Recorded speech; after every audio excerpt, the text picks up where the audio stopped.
Okay, so today I have for you a screen repair, which is kind of like a replacement repair. Not really, you can't really repair a screen. This just sounds dumb. So, first thing I'm going to do is take off this bevel. They pop right off, some of them.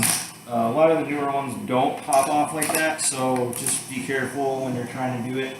Do a little research before you do so, or just keep watching me. So one thing I forgot to do is show you how broken the screen is. So we can see that's a pretty bad crack right there, and that just means that the LCD needs to be changed.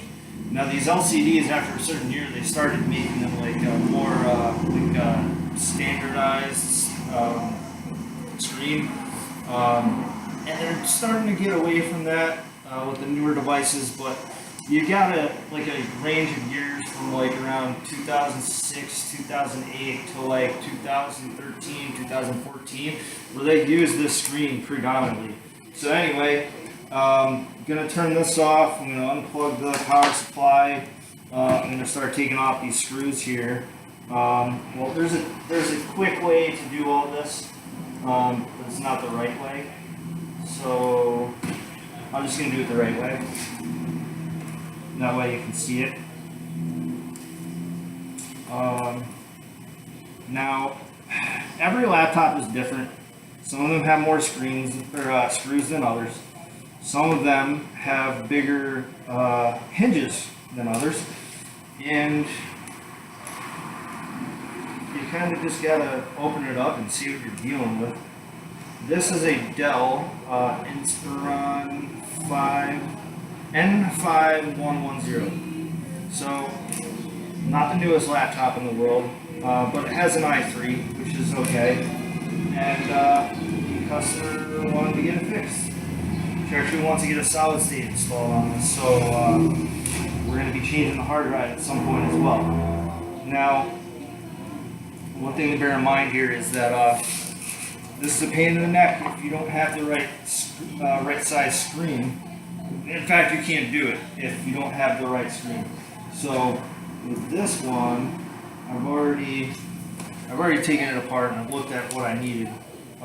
This is a standard 30 pin or 40 pin adapter. No, this is a standard 30 pin adapter here, and this is the LVDS cable. It just pops right off like that.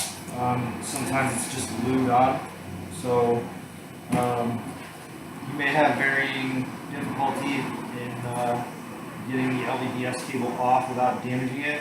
But yeah, I mean, if you can manage to get it off there without damaging it, then you can do a screen repair pretty quickly. Now, this one's got this bracket on the back. I don't know if I'm going to take that off. Doesn't really need to be taken off. Now, this is the correct way to do a screen repair.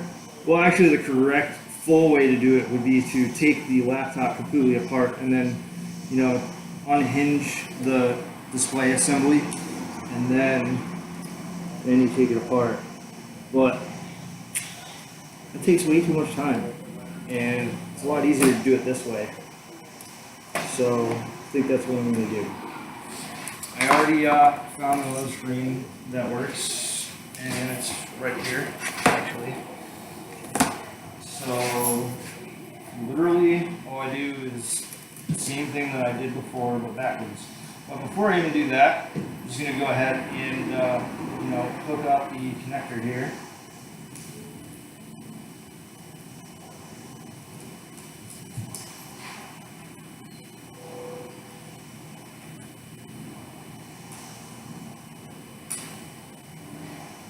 Put the connector here,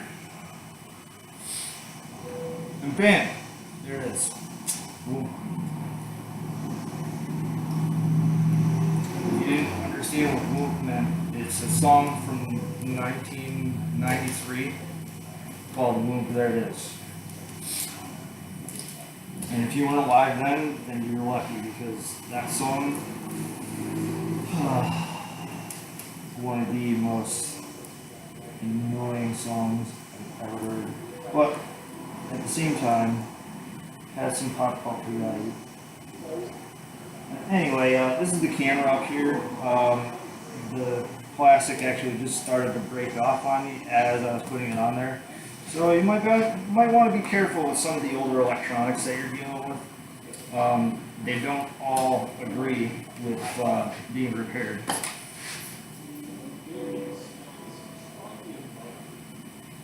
So this is the part of the repair where I'm just going to screw them back together and say, wow, mommy, look, I did it. So, yeah. The great thing about these screen repairs is they're not very difficult if you know what you're doing. And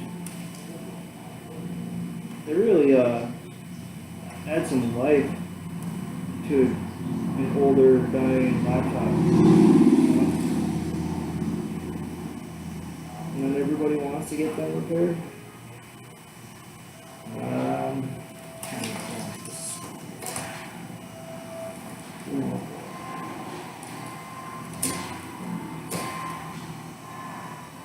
Sometimes the laptops don't actually want to be repaired. But it's too bad. This one's getting screwed back together. Screwed to good health.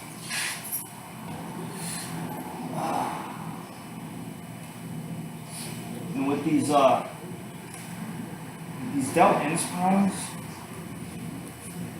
they're like a dime a dozen. So like you could just take one off of another one and it should work. We occasionally get some pretty old laptops here to recycle. Sometimes we keep them for the screens because they can be pretty handy. Other times when they have no value, then we just throw them out or we recycle them. Well, we don't throw them out. A lot of times we donate computers to I can't think of the organization right now, but there's this place near GE in Niskayuna, New York, that recycles computers. And one of the recyclers we deal with works exclusively with them. We also work with a company called ProTech Recycling, where we'll buy some of their recycled equipment that they occasionally get. So, computer recycling is a pretty big thing, because you got to keep in mind some of these computers have hazardous materials and chemicals in them, like these LCDs. You can't just throw them in the garbage. You can't do that. They have stuff like mercury oxide and crystallized metallics. You really don't want to mess around with that stuff in waste disposals, or because then it'll end up in your drinking water supply. I kid you not. So just bear in mind, folks, everything you throw out comes right back to you. So I'm just about done here. I'm gonna test it in just a minute here, and we'll see how well the reassembly went. It's got 2 screws left.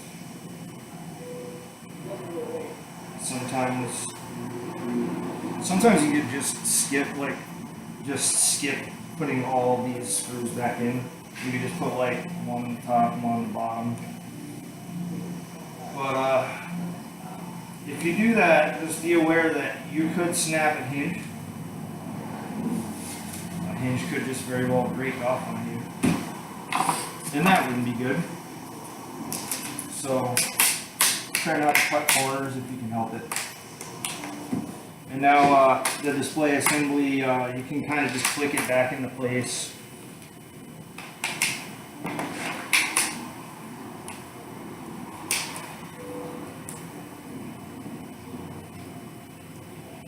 Good. See how it is. Voila! Look at that. Good to go. Okay, so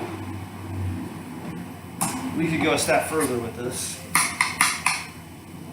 Let's check to see if it boots up. I'm gonna leave the video running. I gotta pee.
Alright, so successfully boots in the Windows, and she said that she wanted to have a solid state installed.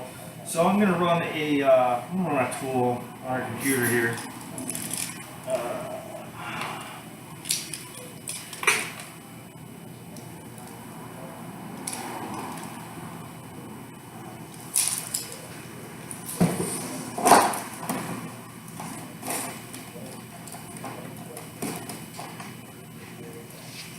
And I do have all the tools that I have on here on the network, but I don't want to attach this to the network quite yet because, to be perfectly honest, the thumb drive is a lot faster.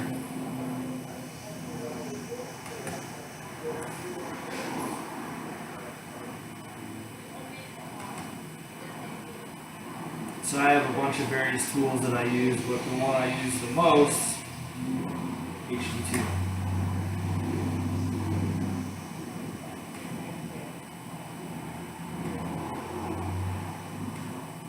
So the drive looks like it's okay. It's a 250 gigabyte drive. We don't have any 250s here. We have a 240, and I could try to clone it up, but I don't know. I think I'm just gonna leave it go, or leave it alone for now.